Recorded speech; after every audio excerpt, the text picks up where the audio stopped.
सत्संग जी प्रेम ले भन्नोस् प्यार से कहना जसको भक्ति जसको पूजा उसको ज्ञान जरूरी छे। सत्संगत ये पंक्तियाँ जो मंच के पीछे हरदेव वाणी की ये जो पंक्तियाँ कि जिसकी भक्ति जिसकी पूजा उसका ज्ञान ज़रूरी है, तो यहाँ मौजूद इस समागम में हर एक संत जो सद्गुरु के चरणों से ब्रह्म ज्ञान की दात को प्राप्त कर चुका है, इस परमात्मा को अपनी झोली में डाल चुका है, वो इस बात की गवाही देता है कि ये कितना ज़रूरी है कि जिसकी भक्ति जिसकी पूजा उसका ज्ञान कितना ज़रूरी है, इस ईश्वर की पहचान कितनी ज़रूरी है। क्योंकि पूजा पाठ कर्मकांड अलग अलग तरीके से इस परमात्मा को बिना जाने बिना पहचाने हम सभी किसी न किसी तरीके से पूज रहे थे, पाठ कर रहे थे। कहीं किसी विशेष स्थान पर सोचते थे कि परमात्मा है, कहीं किसी विशेष घड़ी में सोचते थे कि इसके नाम का जब उच्चारण किया जाएगा तो परमात्मा तक आवाज़ पहुंचेगी। कोई सोचता है कि फलाना फलाना त्याग कर देंगे, जीवन में ये चीज़ें छोड़ देंगे तो शायद परमात्मा मिल जाएगा। सबकी अपनी अपनी एक मान्यता, एक विश्वास, एक सोच। पर जब सद्गुरु के ब्रह्म ज्ञान द्वारा इस ईश्वर की, इस परमात्मा की पहचान मिली, इसके दर्शन करे, तो बात समझ आई कि मैंने कितनी सारी गलत फहमियाँ पाली हुई थी अपने जीवन में, कितने सारे भ्रम, कितने सारे ऐसे भ्रमों से अपना जीवन भरा हुआ था मेरा। कितनी नादानी, कितनी नासमझी की बातों में मैं उलझा हुआ था। कहाँ मैं जात वर्ण खान पान कितनी दीवारें बना के बैठा था और ये सोच रहा था कि ये परमात्मा के द्वारा, धर्म के द्वारा वर्ण मुझे बताए गए हैं, ये धर्म के द्वारा मानव का विभाजन इस रूप में किया गया है।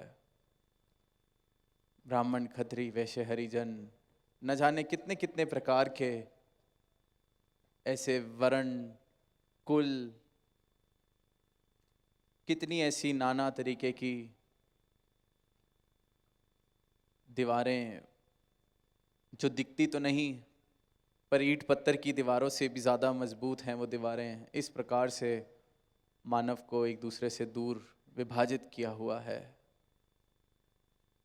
तो फिर इसीलिए इस प्रकार के जो ये समागम, ये जो संत घरों से चलकर आते हैं, ये सत्संग का रूप बनता है। और ये सत्संग का रूप भी कि सकार की कृपा से, इस दातार की कृपा से हमें जो ये ब्रह्म ज्ञान मिला है, तो ये ब्रह्म ज्ञानी जब मिलकर बैठते हैं और फिर इसको जानकर इस परमात्मा का यशोगान, इसकी भक्ति, इसका जिक्र होता है, तो फिर उसे सत्संग कहा जाता है। और ये जो एक भव्य रूप हमारे सामने इस काठमांडू शहर में बना है, जहाँ नेपाल के विभिन्न राज्यों से संत महापुरुष पहुँचे हैं। वहाँ हिंदुस्तान से भी अनेक राज्यों से महापुरुषों ने यहाँ पहुँचकर बहुत ही उत्साह से इस समागम का हिस्सा बने हैं। तो जब चंद महीनों पहले ये तैयारियां शुरू हुई, तो जब मैसेज मिलता था कि मैदान देख लिया गया है समागम के लिए और लगता है कि जितनी ज़रूरत है उसके हिसाब से हमें जगह मिल भी गई है, पर फिर वही आज जो ये रूप बना है तो दिख रहा है कि यहाँ नेपाल के संतों ने इतने प्रेम से इस समागम स्थल को तैयार किया, तो आप सब ने उतने ही प्रेम से इन सेवाओं को प्रवान करके यहाँ पहुँचकर उनकी सेवाओं को चार चांद लगाए हैं अपनी हाजिरी से।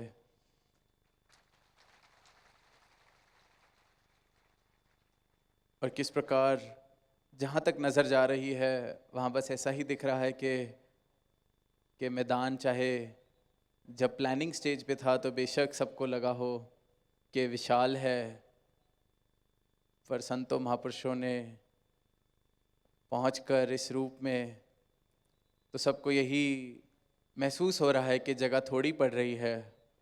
पर वहीं दास के मन में ये भाव आ रहा था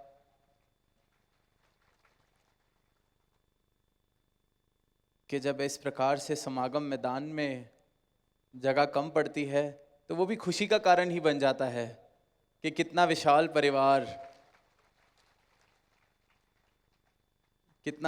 परिवार सदगुरु के चरणों से जुड़ता जा रहा है। इस निरंकार की पहचान कर कर सही मायनों में अपने जीवन में भक्ति का आनंद ले रहे हैं और जन जन को, हर एक मानव को यही एक पैगाम, यही एक संदेश कि इस प्रभु परमात्मा का जिक्र तो बहुत मुबारक है, पर इसकी खबर, इसके दर्शन ये भी पहले आप प्राप्त कीजिए, फिर जिक्र में और आनंद। जैसे कितनी बार हम एक बड़ी साधारण सी मिसाल, बड़ी साधारण सी बात सुनते हैं कि सिर्फ रोटी रोटी बोलने से या सिर्फ पानी पानी बोलने से ना प्यास बुझती है ना भूख मिटती है, पर एक बार जो पानी पी ले या रोटी खा ले उसका पेट भी भरता है और फिर उसको समझ आ जाता है कि रटन में कुछ नहीं रखा जब तक इसको प्राप्त ना करा, ग्रहण ना करा।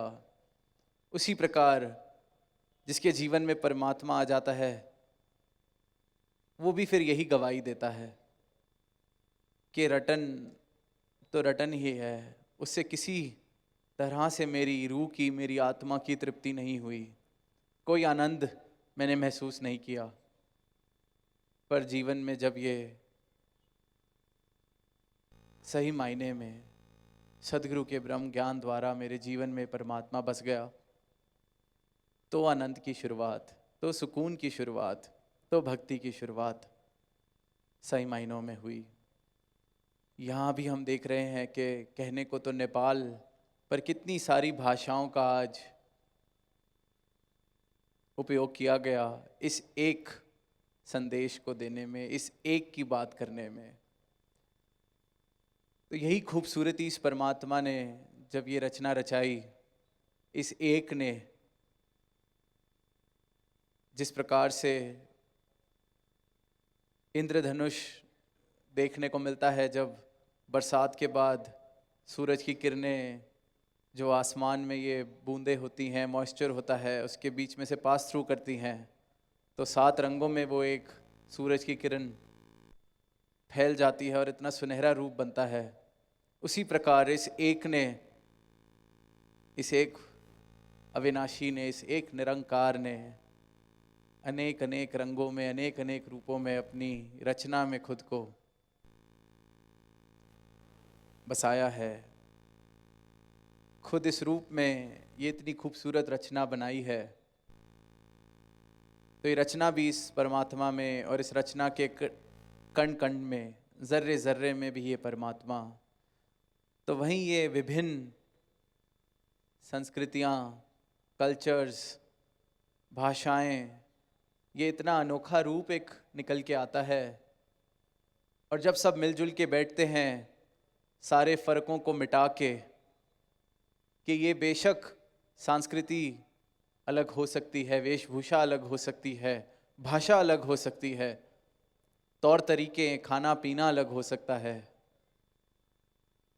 पर मूल रूप से सब में राम समाया है। मुझ में भी, तुझ में भी, सब में राम समाया है। इस एक की ही रचना, ये भी वो भी मैं भी। तो फिर वो शायर की पंक्तियां के चमन में एक तिल आते रंगबू से बात बनती है, कि एक चमन में ये अलग अलग तरीके के रंग और खुशबुओं से बात बनती है। चमन में एक तिल आते रंगबू से बात बनती है। हम ही हम हैं तो क्या हम हैं, तुम ही तुम हो तो क्या तुम हो। तो ये जो भावना कि सिर्फ और सिर्फ मैं, मेरी जाति, मेरा वर्ण, मेरा आश्रम, मेरा कुल, सिर्फ यही मेरे तौर तरीके, मेरे पूर्वज, मेरा देश, मेरा गांव, जब तक दीवारों में बंधे रहेंगे तो संकीर्ण एक जीवन बन जाएगा। दूरियों के कारण और बढ़ते जाएंगे, और मजबूत होते जाएंगे, और पक्के होते जाएंगे। ये मैं मेरी की भ्रांतियां, ये ऊंच नीच की आंखों के ऊपर धूल इस प्रकार जम जाती है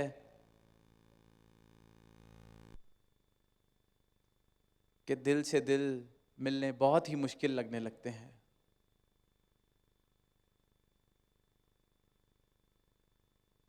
कि इंसान को इंसान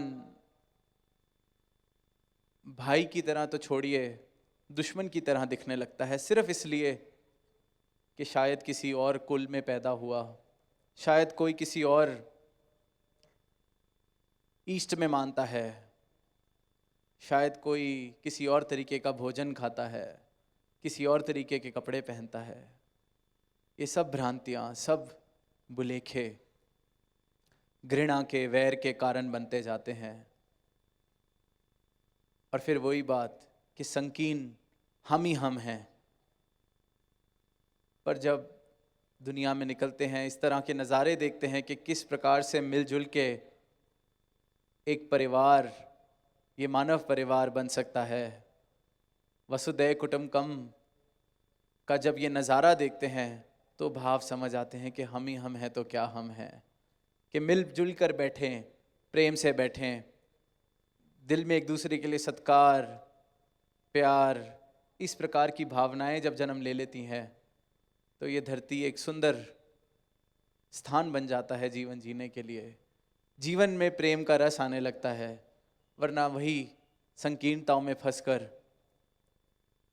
मैं मेरी का बोलबाला, सिर्फ और सिर्फ अज्ञानता के कारण। क्योंकि इंसान जिस चीज़ को सच समझ बैठता है वो सिर्फ और सिर्फ उसकी भूल है।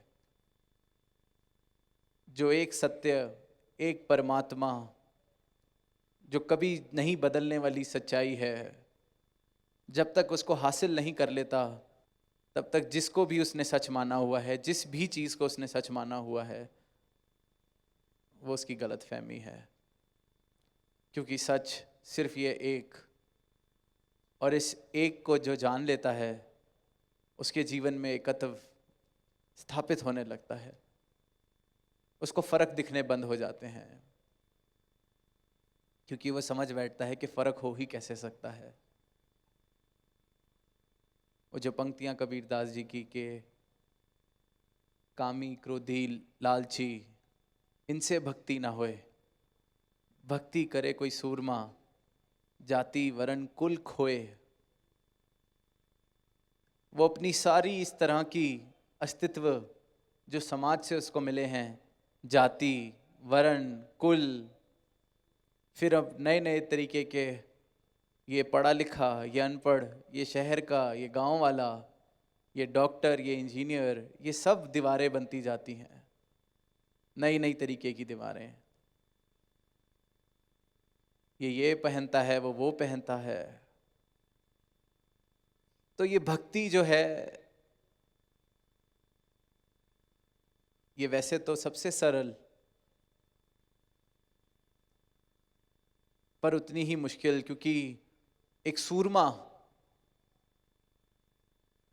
बहुत ही बहादुरी चाहिए, बहुत ही बल चाहिए उस सब अहंकार का त्याग करने का जो मैं बचपन से लेकर इकट्ठा करता रहा। अब तक कोई मुझसे पूछता था आप कौन, तो मैं सीधा अपनी जाति, अपना कुल, अपनी डिग्री, अपनी उपलब्धियां, कौन से स्कूल में गया, कौन से कॉलेज में गया, जल्दी से जल्दी सबसे पहली वो उपलब्धि से अपना परिचय देता हूं जिससे सामने वाले को समझ आ जाए कि वो किसी ऐसे वैसे से बात नहीं कर रहा है।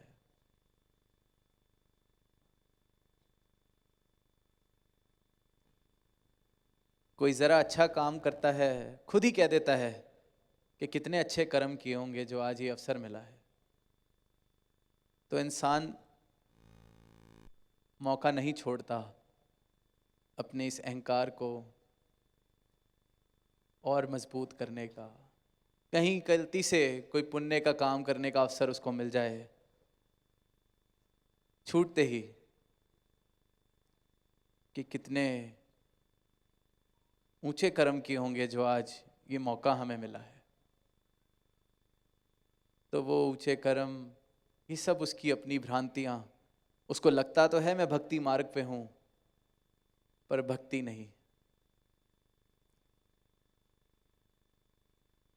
कामी, क्रोधी, लालची, किसी मनोकामना के लिए अगर इस परमात्मा को याद किया तो वो भक्ति नहीं, वो सौदेबाजी, वो लेन देन, व्यापार, वो भक्ति नहीं कहलाई जा सकती। वो तो ये है कि मैं आपका नाम ले रहा हूं, आप मेरा काम कर दीजिए।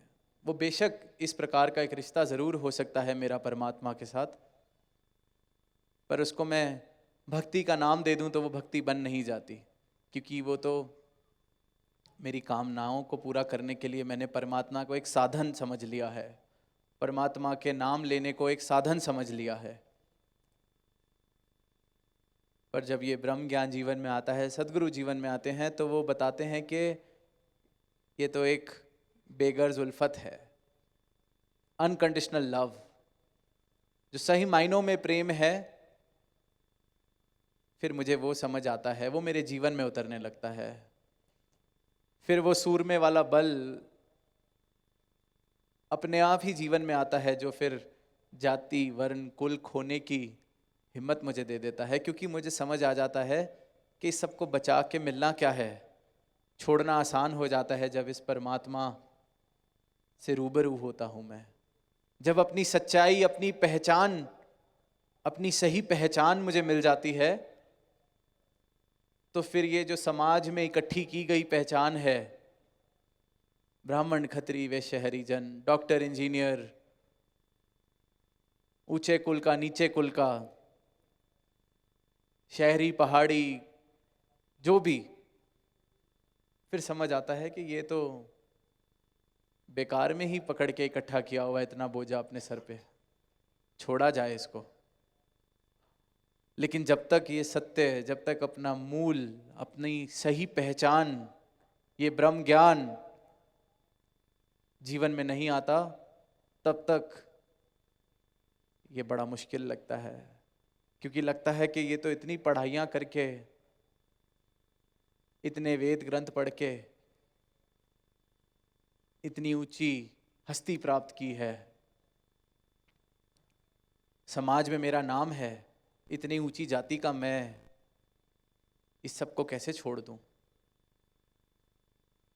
पर वही अज्ञानता, भ्रम, ये भ्रम बिल्कुल अंधेरे के समान है। बहुत मुश्किल लगता है इससे बाहर आना। लगता है इस अंधेरे से, जहां सालों साल से कभी रोशनी नहीं आई, इतने बड़े अंधेरे से, इतने भारी अंधेरे से लड़ाई कैसे की जाए, इससे मुक्ति कैसी पाई जाए। पर सिर्फ एक माचिस की तिल्ली या एक दिया भी जल जाए तो वो अंधेरा खत्म। उसी प्रकार से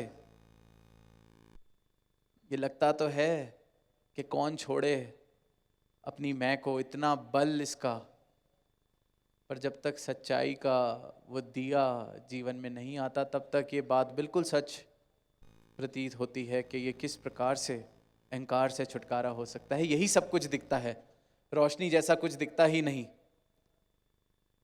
पर बस ये सच का दिया, फिर चाहे सालों साल का अंधेरा है, वो एक क्षण में खत्म। और इसी प्रकार से ये भक्ति किसी स्वर्ग की आकांक्षा के लिए भी नहीं की जाती कि परमात्मा का यहाँ नाम आज ले रहे हैं तो स्वर्ग मिलेगा, नरक से बच जाएंगे। वो भी तो एक प्रकार की कामना ही है, वो भी तो एक महत्वाकांक्षा है।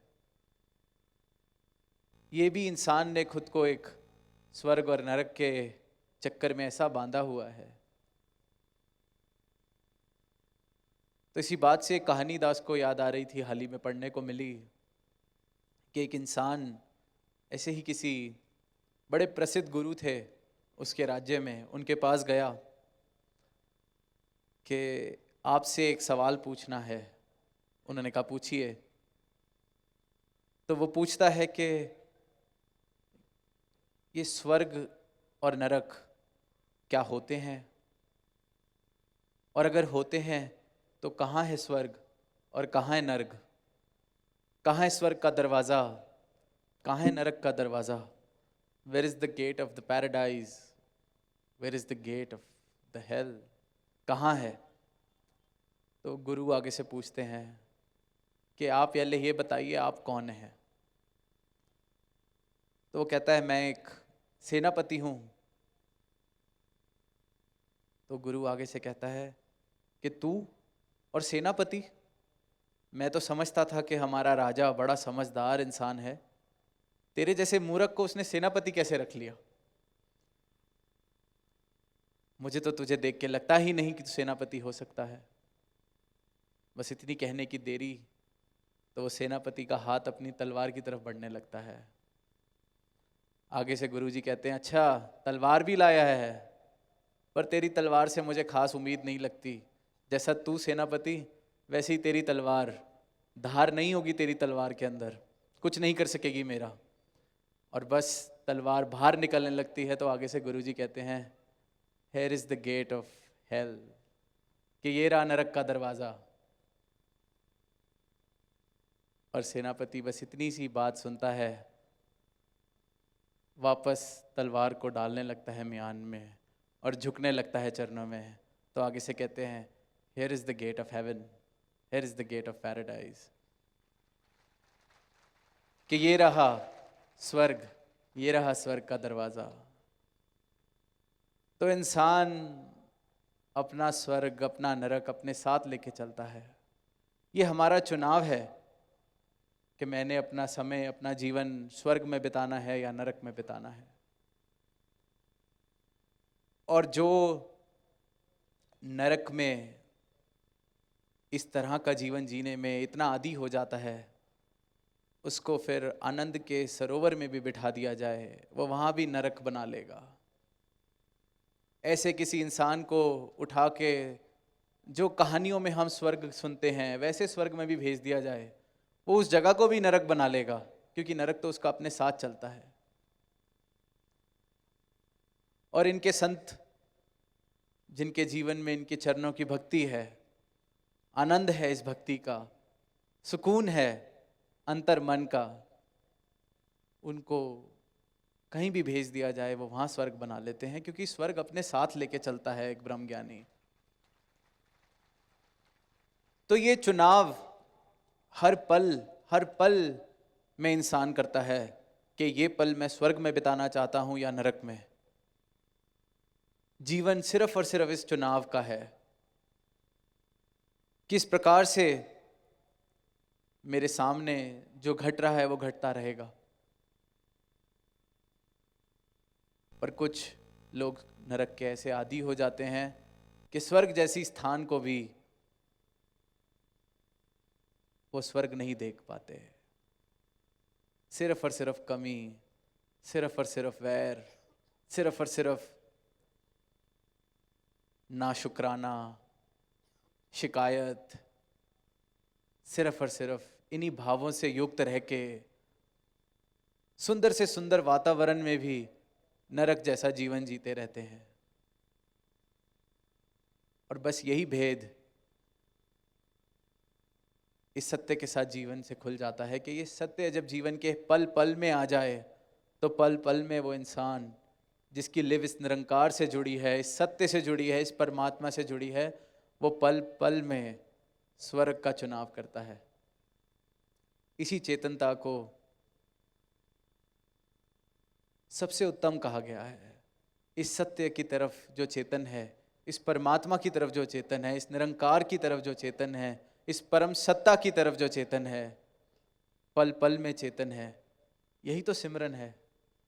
श्वास श्वास सिमरो गोविंद, कि श्वास श्वास में इस परमात्मा का एहसास, श्वास श्वास में इस सत्य का एहसास। जब श्वास श्वास में ये सत्य बस जाएगा तो नरक का चुनाव कोई कैसे करे? कैसे कोई फिर नरक को चुनेगा? क्योंकि वही बात कि जाति, वर्ण, कुल, इन सब की तो लड़ाइयाँ और इन सब की तो झगड़े हैं। मेरा किसी ने ख्याल नहीं किया, मुझसे ज़्यादा किसी और को पूछ लिया, मुझसे पूछे बिना किसी ने ये कर दिया, मेरी तरफ देखा नहीं। सिर्फ और सिर्फ अहंकार, अहंकार को ठेस पहुंचती है तो नरक में पहुंच जाता है इंसान।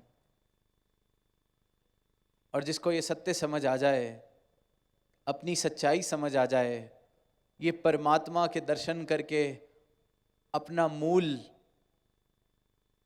पहचान ले जो, फिर किस बात का अहंकार वो करेगा, किस बात का नरक उसके जीवन में रह जाएगा, किस बात की वैर।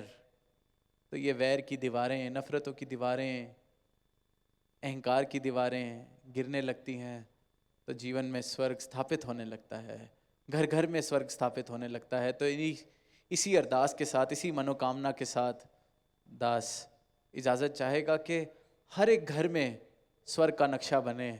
इस प्रकार से जीवन में भक्ति सबके आए, इस प्रकार से जीवन में ये मानवीय गुण, सद्गुरु की शिक्षा इस प्रकार से जीवन में आए कि घर घर में स्वर्ग, घर घर में सुकून, हर एक इंसान एक आनंदमय